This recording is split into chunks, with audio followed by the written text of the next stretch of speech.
कनिका ने सिमरन से कहा, मगर सिमरन, मुझे लगता है तुम्हारा ये तरीका उस आदमी के लिए सरासर गलत है। मुझे लगता है कि उसे पता होना चाहिए, लेकिन मैं ये सब क्यों करूं? सिमरन ने कनिका से पूछा, और ये पूछते वक्त सिमरन कनिका को अजीब निगाहों से घूर रही थी। इसके बाद सिमरन ने कनिका से कहा, मैं उसे ये सब इसलिए बताऊं ताकि वो मुझे कह सके कि कोई बात नहीं, ताकि वो मुझे सहारा दे सके। और उस बात का क्या कि जैसा कि डॉक्टर ने कहा है कि हो सकता है कि मैं दोबारा कभी मां ना बन पाऊं, तो कनिका तुम जानती हो इसका मतलब? इसका मतलब है कि मेरी कभी कोई फैमिली नहीं हो सकती है। और जिस तरह का आदमी वो शशांक है, मुझे पता है कि उसे बीवी और बच्चे दोनों का प्यार चाहिए। मैं इस बात की गारंटी नहीं ले सकती हूँ कि जो भी उसे चाहिए वो मैं उसे दे पाऊंगी। देख लेना, जब उसे पता चलेगा कि मैं उसे वो नहीं दे सकती हूँ जो उसे मुझसे चाहिए, तो वो मुझे छोड़कर चला जाएगा।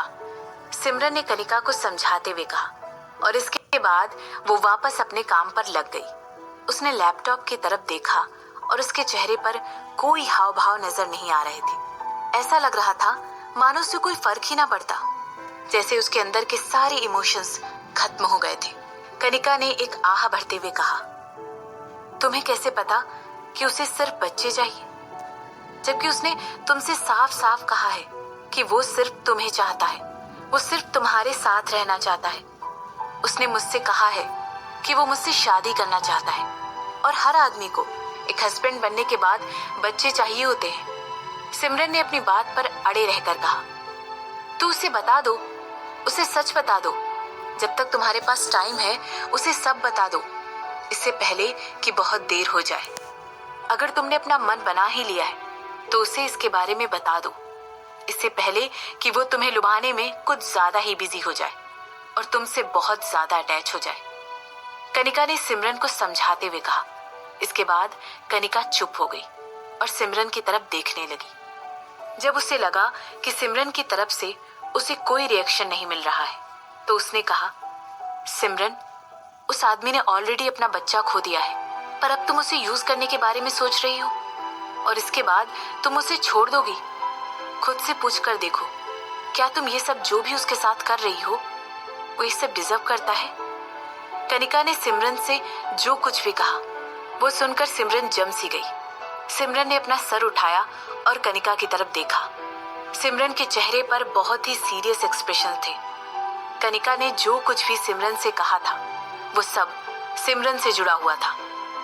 वो आदमी तुम्हें लुभाने की कितनी कोशिश कर रहा। जब वो आदमी तुम्हारे लिए खाना बना रहा था, क्या तब तुमने उसके चेहरे के एक्सप्रेशन देखे थे?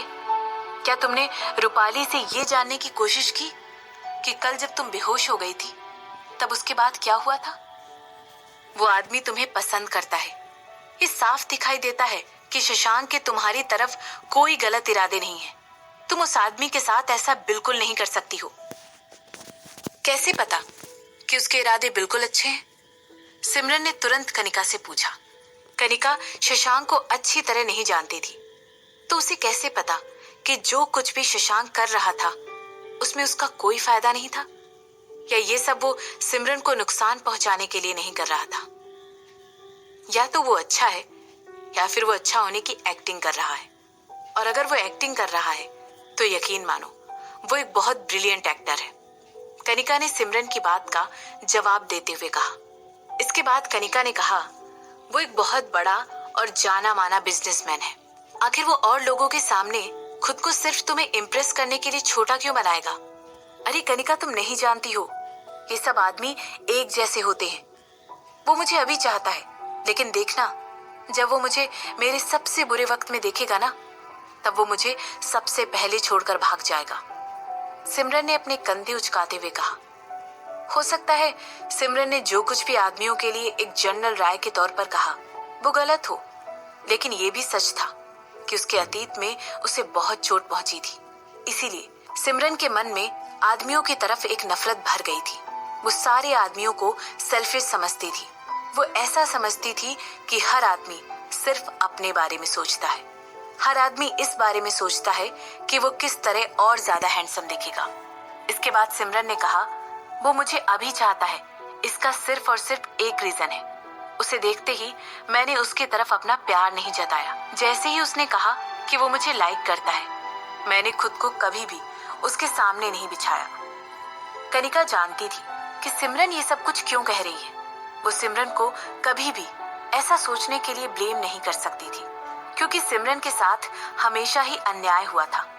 पहले उसके दादाजी, फिर उसके फादर और फिर उसका होने वाला मंगेतर हेमंत रायचंद। इन तीनों ने ही कहीं ना कहीं सिमरन की इच्छाओं को मार दिया। इन तीनों ने ही सिमरन को निराश किया और सिमरन को दुख, तकलीफ और आंसुओं के सिवाय कुछ नहीं दिया। यहाँ तक कि बिजनेस की दुनिया में भी सिमरन कई ऐसे सेल्फिश आदमियों से मिली जिन्होंने हर कदम पर सिमरन का फायदा उठाने की कोशिश की। यहाँ तक कि वो तब तक नहीं रुके जब तक उन्होंने वो ना पा लिया जो कि उन्हें चाहिए था। तुम चिंता मत करो कनिका, मैं उसे इतना भी परेशान नहीं करूंगी। मैं कोशिश करूंगी कि शशांक को मेरी तरफ से कोई दुख ना पहुंचे या ज्यादा दुख ना पहुंचे। ये कहते हुए सिमरन वापस से लैपटॉप पर अपना काम करने में जुट गई। हालांकि इस समय सिमरन को शशांक के लिए बहुत बुरा लग रहा था और उसे एक गिल्टी फीलिंग भी आ रही थी, लेकिन वो इस गिल्टी फीलिंग को अपने डिसीजन के आड़े नहीं आने देगी। सिमरन गिल या सिमरन कपूर एक आम औरत नहीं थी। अगर देखा जाए तो एक इंसान के तौर पर सिमरन ने बहुत कुछ सहा था और अब वो खुद को बचाने के लिए कुछ भी कर गुजर सकती थी। वो बहुत ज्यादा क्रूएल और सेल्फिश बन चुकी थी और अब वो खुद की खुशियों को दूसरों के दुखों के पहले रखती है।